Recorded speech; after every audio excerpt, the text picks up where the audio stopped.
guys, Mr. User Boss here, and this is going to be a video about the iPhone 7. So you all know that I'm not really a massive fan of Apple. I don't really endorse their products, and to be honest, I don't really do many videos on iPhones at all.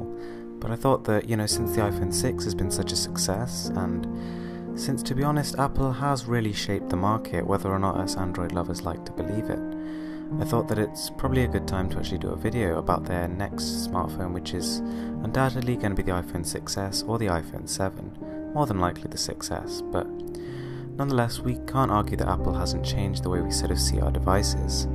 I think that, if the iPhone wasn't introduced when it was, the whole sort of marketplace would be well behind where it is. Who knows if even today we would have smartphones.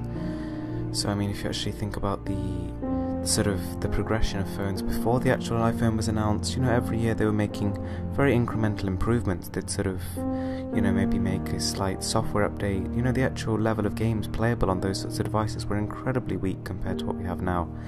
And I think that, it's only since the smartphone market sort of came to be that every year we've been seeing like double the performance, triple the performance, and real leap forwards in terms of technology and the sort of things we can do with our devices. So yeah, this is all because of Apple, I'm not gonna lie. Android has obviously sped up the process in recent years, but I think that it really does boil down to Steve Jobs and the team behind him at the time of the release of the original. So, Apple has made a lot of progress since the first phone came out. Their software has evolved over time from iOS9 to iOS8. And although it may seem to some that there's only really been one big change, which came at iOS 7, the sort of way the iPhone looks, to be honest, there's been a lot of big improvements throughout. I think that, a lot of the software innovation and stuff has actually come sort of beside the new iPhone releases. I would say that, to be honest, they've actually added useful features at every single stage of the iPhone sort of cycle.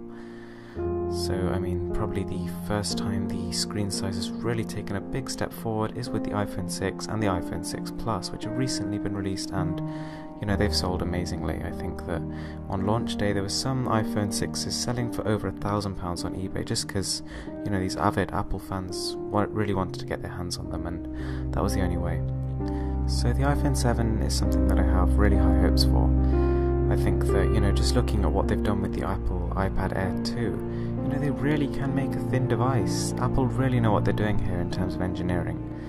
Somehow with the iPad Air we thought it was impossibly thin, and yet they managed to literally double the performance, increase the GPU performance by about 40%, and still make it slimmer. I really don't know how they do it, but it's a feat of engineering.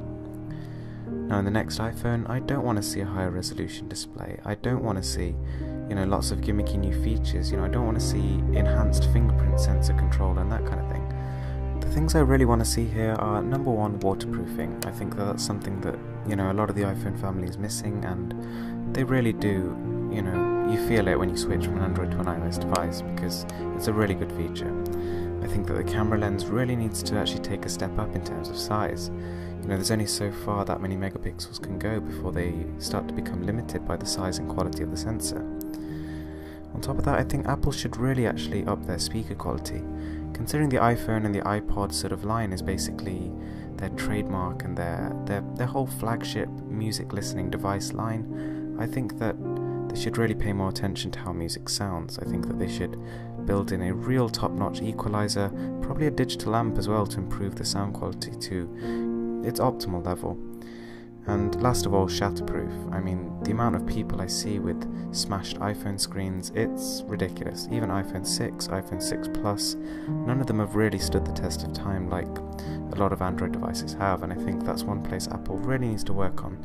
The device does not need to be impossibly thin or so light that you can barely feel it in your hands. It needs to be strong enough to stand the sort of 2 years or so that a person's going to use it. Anyway guys, thanks for watching. I hope you're looking forward to this phone as much as I am, and don't forget to subscribe for more.